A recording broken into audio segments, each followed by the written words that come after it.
¿Qué tal? ¿Cómo están? Comenzamos el día de hoy viendo el tema de la epistemología en Kant. Ya hemos visto, como les comentaba, un texto posterior a la crítica de la razón pura, ¿no? Basis of Clerum, que es la ilustración. Acá vamos a retroceder un poco y vamos a ir viendo la obra madura de Kant, digamos, ¿no? Ya tenía más de 60 años cuando logra por fin articular el proyecto que durante toda su vida académica, profesional, había buscado, ¿no? Cómo lograr superar los problemas epistemológicos que planteaba tanto la filosofía de Descartes como la filosofía de Hume, por ponerlo de una forma sencilla y relacionándolo con los autores que nosotros hemos visto en el curso, digamos, ¿no? O el conocimiento es innato y parte de ideas que ya están puestas en nosotros, o más bien el conocimiento parte de la experiencia, como planteaban distintos autores empiristas, ¿no? Entre ellos Hume. Entonces, Kant lo que va a resolver es dándole la razón, por un lado, a autores como Descartes o autores ignatistas, y también le va a dar, por otro lado, la razón a los autores empiristas. ¿De qué forma? La forma que va a plantear Kant, o la solución que plantea Kant, es muy elegante como su pensamiento, digamos, ¿no? Ya lo voy a explicar con mayor detalle, pero voy dando algún adelanto, digamos. Lo que hace Kant es entender de que la conciencia se define en relación al tiempo y al espacio, ¿no? Y hago así, no por casualidad, sino piensen en una cuadrícula matemática, digamos, ¿no? El tiempo y el espacio son las condiciones del pensamiento humano. Todo lo percibimos en tiempo y espacio. Y dada esa condición de la temporalidad, ¿no? Y de la espacialidad, ¿no? Nuestra conciencia no funciona como una tabula rasa, no funciona como una mesa vacía que percibe impresiones de fuera, como pensaban los empiristas, pero tampoco nuestra conciencia parte ya de ideas puestas en la conciencia, sino que la conciencia, y en eso entiéndanlo de esta manera, ¿no? Ya precisamente estas coordenadas de tiempo y espacio definen lo que nosotros podemos percibir, comprender, entender. Lo que nosotros entendemos como realidad no es la realidad en sí misma del mundo, sino cómo se nos presenta a la conciencia la realidad. Vuelvo a repetir esto que estoy diciendo. Para Kant, nosotros no vemos el mundo como es, sino como se le presenta a nuestra conciencia, ¿no? Y las condiciones básicas de nuestra conciencia están definidas por el tiempo y el espacio. Todo lo percibimos dentro del tiempo y el espacio. Pero así como está el tiempo y el espacio, vamos a ir viendo que hay otras categorías que tienen que ver con la unidad, la multiplicidad, ¿no? Ya vamos a ir viendo y mencionándolas. Pero todo lo que percibimos está dentro de esas dos variables, de tiempo y espacio. Entonces, no vemos el mundo como es, sino cómo se le presenta a nuestra conciencia. ¿Y cómo se le presenta el mundo a nuestra conciencia? Desde una serie de categorías. Y esas categorías, piénsenlo como si fueran moldes, ¿no? El ejemplo que a mí siempre me gusta utilizar es que imagínense que ustedes van a la playa, ¿no? Y están sentados en la arena no tiene forma, ¿no? No tiene una forma específica. Pero de repente ustedes tienen un cubo y en ese cubo tienen figuras de cuadrado, círculo, rectángulo, etcétera, etcétera. Colocan esos moldes sobre la arena, ¿no? Los asientan y de repente los retiran luego de un tiempo. Lo que van a obtener es que la arena ha cobrado la forma de esos moldes. En el mismo modo, lo que nosotros percibimos no es la realidad en sí misma, piensa Kant, sino cómo se le presenta a estas categorías del entendimiento. Pero paso a compartirles, como es costumbre, nuestro PPT para ir viendo el tema de la epistemología en Kant, ¿no? Entonces nosotros vamos a ver el día de hoy el a priori, el sujeto trascendental y la autonomía, ¿no? Estos conceptos propios de la epistemología en Kant. Ahí tenemos una imagen de Immanuel Kant, 1724-1804, ¿no? Una vida bastante larga para alguien de su época. Créanme que la gente en la época de Kant no vivía por lo general más de 50 años. Entonces, imagínense a alguien que haya llegado de 1724 a 1804, ¿no? O sea, realmente tuvo una vida bastante extensa. Acá tenemos una imagen que ustedes podrán luego contemplar con mayor detalle, ¿no? Dándole pausa. pero como ven, ¿no? ¿Qué sabe Descartes en 1641? ¿No? Pienso, por lo tanto existo, ¿no? Y en cambio, Hume le diría, ¿no? Excuse me, Mr. Descartes, but your argument, ¿no? Y le explica, ¿no?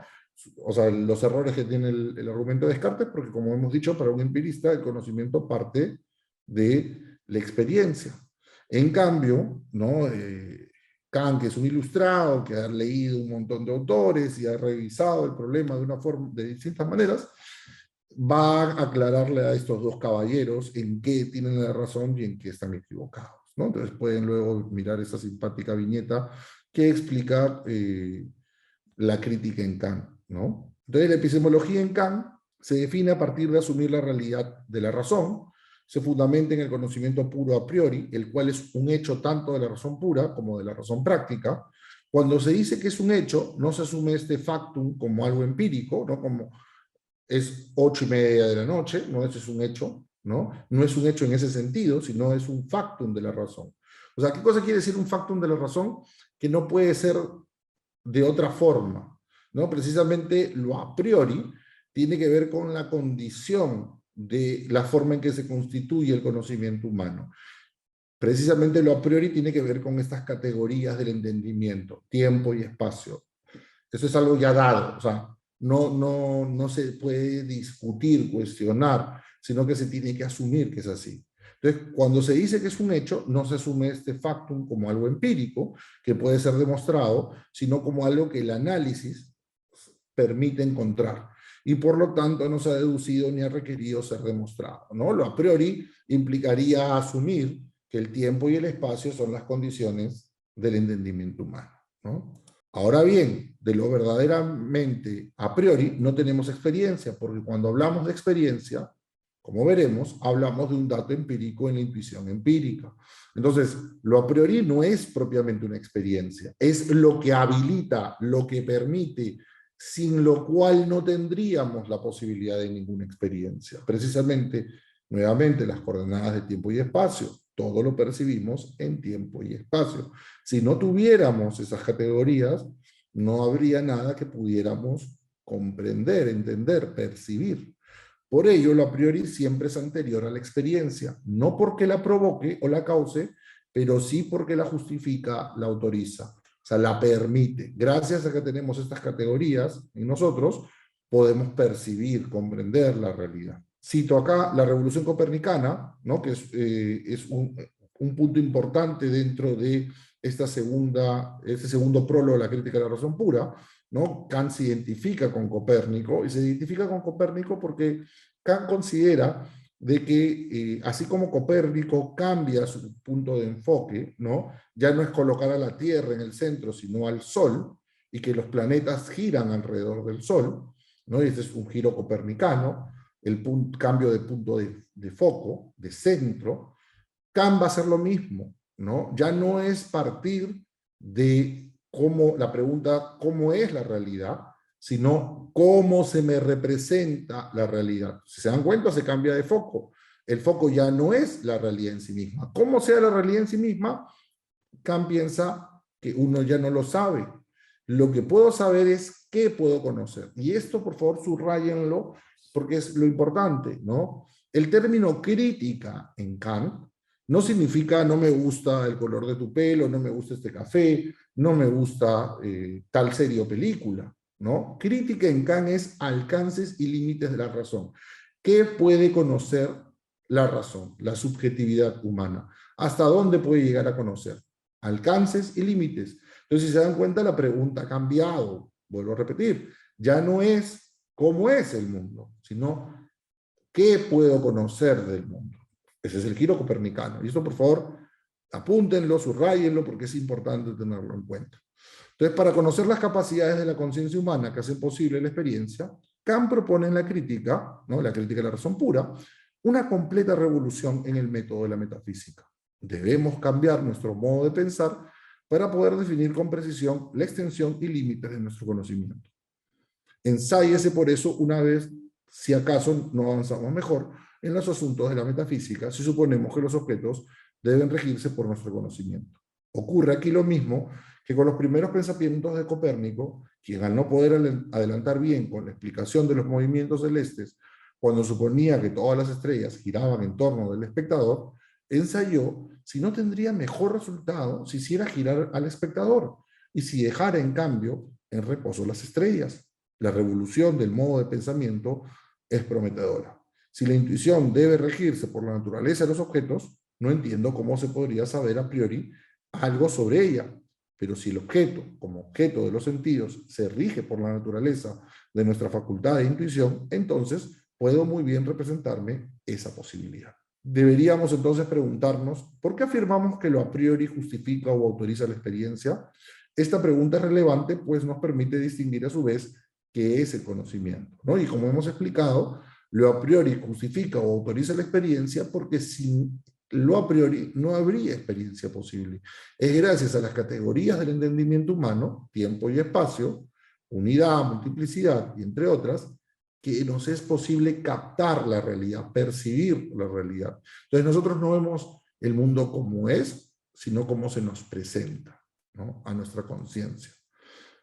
Cito, intuición y conceptos. En la crítica Kant diferencia entre la facultad de la receptividad o de la sensibilidad por un lado y la espontaneidad o el entendimiento por otro.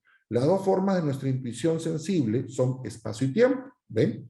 A las formas del entendimiento Kant las llama categorías, o en el caso de su empleo de la razón, ideas. Espacio y tiempo son temas de la estética trascendental. Los conceptos del entendimiento y la razón se tratan en la lógica trascendental, analítica y dialéctica. En su opinión, los conceptos del entendimiento solo tienen un significado objetivo cuando se refieren a las intuiciones. En este caso, las condiciones subjetivas de nuestra sensibilidad, espacio y tiempo, y de nuestro pensamiento, categorías, tienen un significado objetivo por ser constitutivo del objeto, ¿no? Sin el tiempo y el espacio, sin las categorías del pensamiento, del entendimiento, no nos sería posible conocer. Vamos a seguir viendo el tema del espacio y el tiempo. Kant le da a los conceptos de espacio y tiempo una interpretación radicalmente subjetiva. Rechaza la teoría del espacio absoluto y del tiempo absoluto de Isaac Newton. En opinión de Kant, nuestra sensibilidad es sometida a la influencia de cosas que producen en nosotros sensaciones, esto es, representaciones. Esas sensaciones representan el material, esto es, el contenido de nuestro conocimiento.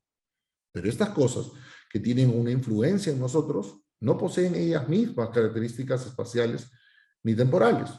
Otros seres vivos, por ejemplo, los murciélagos, pueden tener otras formas en las que perciban el material dado en su sensibilidad. En el caso de nosotros, seres humanos, sin embargo, espacio y tiempo se encuentran preparados a priori en la mente. Con ellos le damos al material sensorial de nuestro conocimiento una determinada estructura. Si nos referimos en el pensamiento al material dado en nuestra sensibilidad, nos referimos siempre a algo que es espacial y temporalmente determinable. Con su doctrina del espacio y del tiempo, Kant sienta las bases de su idealismo trascendental, esto es, nunca conocemos las cosas tal y como pueden estar hechas en sí mismas. Las conocemos siempre tal y como se nos aparecen. Este aparecerse no es, sin embargo, una ilusión, sino una experiencia determinada por leyes a priorísticas. Fin de la cita. El conocimiento. El conocimiento no designa un hecho, sino una legitimidad, es decir, no un factum, como decíamos, sino una jus. O sea, es una obligación, es una condición de la forma en que estamos constituidos, piensa Kant. De modo que la cuestión del conocimiento no es una cuestión facti, sino una cuestión juris, debido a que la validez se constituye no en la génesis fáctica, sino en la demostración o fundamentación, es decir, no implica un dato empírico, no se sustenta en hechos como es hoy día lunes, o es hoy día martes, hoy día jueves, ¿no? Que es algo que se puede contrastar, ¿no? Sino que está dado de esa forma. Es precisamente eso lo que a entender de Kant nos permite distinguir que existen ciertas tesis que son válidas en relación a otras que no lo son. Programa positivo de la metafísica. A partir de este a priori, ¿no? Que es, como digo, las categorías, el tiempo, el espacio, implica un primer paso que Kant anuncia como asignar un programa positivo a la metafísica, ¿no? ¿Qué significa asignar este programa positivo a la metafísica? La metafísica, dice Kant, es la filosofía que pretende representar tal conocimiento puro a priori según su unidad sistemática. O sea, lo que quiere explicarnos Kant en la crítica de la razón pura es precisamente cuáles son las condiciones, cuáles son los elementos que constituyen nuestra conciencia, nuestra razón. ¿Cómo conozco lo que conozco? ¿No? Eso es lo que le interesa explicar acá. Entonces, pero no se asume la metafísica como tal. Primero se requiere por eso de una crítica, que ya hemos explicado. Crítica no es, no me gusta el sabor de esta leche, ¿no? No me gusta el sabor de este lado. Crítica es alcances y límites de la razón. Cito a Kant, investigué la capacidad de la razón respecto a todo conocimiento puro a priori. A priori, como hemos visto, para Kant, la experiencia solo es posible a partir del conocimiento a priori, pues es anterior y condición de esta, ¿no? De la experiencia. Sin conocimiento a priori no habría la posibilidad de la experiencia. La experiencia en Kant. La experiencia es la relación que tenemos con los fenómenos por medio de la sensibilidad y su fuente se encuentra en la intuición empírica. La sensibilidad que no lo entiendan como emocionarse ante una novela, ¿no? Sensibilidad es la percepción de las cosas, ¿no? El olor, el color. Ya que de todas las intuiciones, la única que se da, parafraseando a Kant, a priori, es la mera forma de los fenómenos, espacio y tiempo. Todo lo que percibimos, todo lo que sentimos, todo lo que escuchamos, todo lo que vemos, se da en tiempo y espacio. Ahora bien, la materia de los fenómenos se nos presentan en un espacio y tiempo, el cual solo puede representarse en la percepción y por ende a posteriori, ¿no? Es conocimiento a priori lo que es absolutamente independiente de toda experiencia, no el que es independiente de esta o aquella experiencia. Entonces, lo a posteriori es aquello que luego de que he percibido algo, no lo puedo contrastar, ¿no? Por ejemplo, puedo contrastar el peso de un libro, el olor de sus páginas, ¿no? Pero eso solamente lo puedo hacer a posteriori, no lo puedo hacer a priori. A priori puro. ¿Qué es el a priori puro? Se denomina a priori puro a aquello que no ha recibido nada empírico. Por ejemplo, dice Kant, la proposición todo cambio tiene su causa es a priori, pero no pura, ya que requiere que hayamos extraído de la experiencia el concepto de cambio. Necesidad y universalidad estricta son, pues, criterios seguros de un conocimiento a priori. Entonces, la afirmación, todo cambio tiene su causa, ya está sintetizando, está vinculando, está relacionando, por un lado, la idea de que el cambio implica causa, implica una razón, son ideas diferentes. En cambio, la idea de necesidad y la idea de universalidad son ideas que no requieren de una idea previa para su sustentación. Para Kant es conocimiento a priori el espacio y la sustancia. A posteriori se da el conocimiento empírico, es decir, el que solo es posible mediante la experiencia. Problemas en los que la experiencia no puede aportar nada y que son problemas de la razón pura son Dios, la libertad y la inmortalidad. Acá hay que hacer un paréntesis. Nosotros no nos vamos a extender en la crítica de la razón pura, no nos vamos a ver solamente el prólogo a la segunda edición, pero hay que tener en cuenta que Kant tiene presente de que para el ser humano, Dios, la libertad y la inmortalidad siempre se van a presentar como preguntas que tenemos. El problema es que Dios, la libertad y la inmortalidad no se pueden contrastar en el mundo.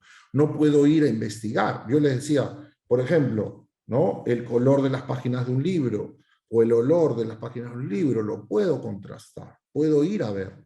¿Cuánto pesa un libro?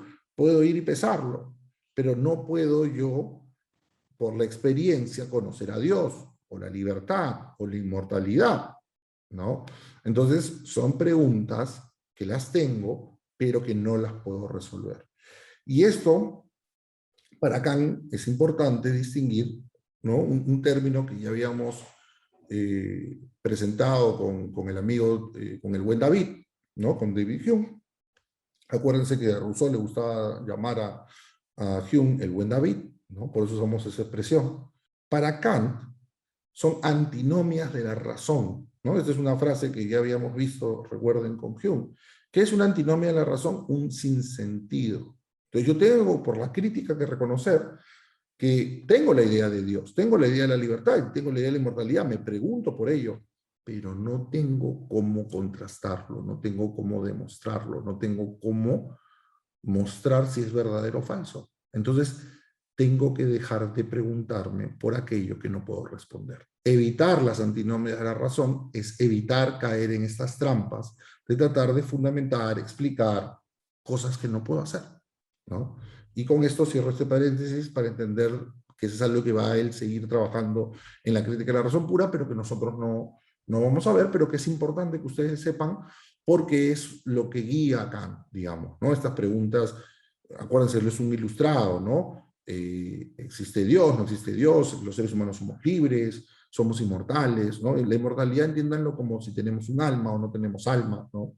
Entonces, la ciencia que tiene como fin resolver estos problemas es la metafísica, la cual se ha comportado de forma dogmática, ya que no ha analizado la capacidad o no de la razón para llevar esta tarea a cabo. O sea, precisamente lo que cree Kant es que toda la tradición de la filosofía ha evadido este giro copernicano. O sea, siempre se ha concentrado en preguntarse cómo es el mundo y no se ha preguntado qué puede conocer el sujeto, ¿no? Y ese es un cambio importante, piensa Kant, ¿no? Acá, como vemos en este gráfico, tenemos las categorías de espacio y tiempo, tenemos unidad, pluralidad, totalidad, realidad, negación, limitación, sustancia, casualidad, interacción, posibilidad, existencia, necesidad, ¿no? Sin estas categorías no es posible pensar, ¿no? Acá quien estaría del otro lado, ¿no? Sería Hume, ¿no? Como diciéndole su tiro, señor. Y claro, Kant está pensando cómo resolver esta carambola, ¿no? Cómo resolver este juego de villas que le está proponiendo Hume, ¿no? Y claro, lo va a resolver de la forma como acabamos de presentar. Entonces, espero que eso les haya servido para ir entendiendo la epistemología en Kant, ¿no? Vamos a ir cerrando con la separación entre juicios analíticos y juicios sintéticos. Esto también, entiendan, nosotros nos vamos a concentrar en este segundo prólogo, pero ¿por qué lo presento los juicios analíticos y sintéticos? Porque son parte fundamental de la epistemología en Kant y es básico para que ustedes puedan tener una idea general del pensamiento de Kant, ¿no? Los juicios analíticos o sintéticos, todos los cuerpos son extensos, ¿no? Ya que el concepto cuerpo puedo reconocerlo analíticamente por las propiedades de extensión, impenetrabilidad, figura, ¿no? Son analíticos explicativos porque ya están contenidos en sí mismos, no estoy dando información nueva. En cambio, los juicios sintéticos o extensivos, todos los cuerpos son pesados, dense cuenta, en todos los cuerpos son extensos, si tiene cuerpo tiene que tener extensión, forma parte de la propiedad. Pero cuando digo todos los cuerpos son pesados, ya estoy dando nueva información, ¿no? Entonces, el concepto pesado se encuentra en relación con el concepto cuerpo, pero no contenido en él. Estos últimos son juicios de la experiencia. Entonces, ¿cómo aprendo de que un cuerpo es pesado? Por la experiencia. Entonces, por un lado son los juicios analíticos y por otro lado los juicios sintéticos, ¿no? Precisamente nuestra razón tiene que distinguir entre juicios analíticos y juicios sintéticos. Porque los juicios sintéticos van a tener un contenido a posteriori, ¿no? ¿Por qué? Porque se demuestran en la experiencia. Entonces, los juicios analíticos no aportan nueva información, solo nos permiten ordenar lo que ya se encuentra en nosotros, pero tienen la función, al ordenarse, de permitirnos una adecuada relación o síntesis, una síntesis amplia y segura, denomina Kant, lo que sí aportará nuevo conocimiento. ¿Por qué? Porque cuando yo tengo claro, ¿no? Precisamente esto que veíamos en este gráfico de acá, ¿no? ¿Cuáles son las categorías de mi entendimiento? Esto es fundamental para poder distinguir lo necesario de aquello que es contingente, aquello que siempre va a ser el caso de aquello que podría no ser siempre el caso. Entonces, por eso es importante los juicios analíticos, porque los juicios analíticos nos permiten entender lo necesario, en comparación a los juicios sintéticos o extensivos que pueden ser contingentes, podrían darse de otra manera, ¿no? Entonces, el conocimiento en Kant va a implicar la sensibilidad más el entendimiento, el conocimiento del objeto como fenómeno. Entonces, la razón sintetiza los datos del entendimiento obteniendo las ideas trascendentales, alma, mundo y Dios. El entendimiento piensa, juzga el objeto, sus formas a priori son las categorías. Los libros de metafísica no son científicos. Si se dan cuenta, esto es un argumento ya sintético, no es un juicio analítico. La sensibilidad intuye el objeto como fenómeno, sus formas a priori son el espacio y el tiempo. Las impresiones son sensibles, la materia del conocimiento. Sin esas impresiones, mi mente no tendría que conocer. Entonces dice Kant, todo nuestro conocimiento comienza por los sentidos, pasa de estos al entendimiento y termina en la razón. La razón es la que permite comprender y, a través de los juicios analíticos y los juicios sintéticos, desarrollar, ¿no?, conocimiento. Entonces, esto es todo en relación al buen Immanuel, ¿no? Le estamos nosotros llamando también a Kant el buen Immanuel, ¿no? Y cualquier duda, pregunta que puedan tener, ya pasamos a responderla en clase. Espero que este video les sirva para que puedan ir entendiendo las bases de la epistemología en Kant. Me despido y, como siempre, agradecerles por su tiempo y por su atención. Nos vemos en un momento en clase. Gracias.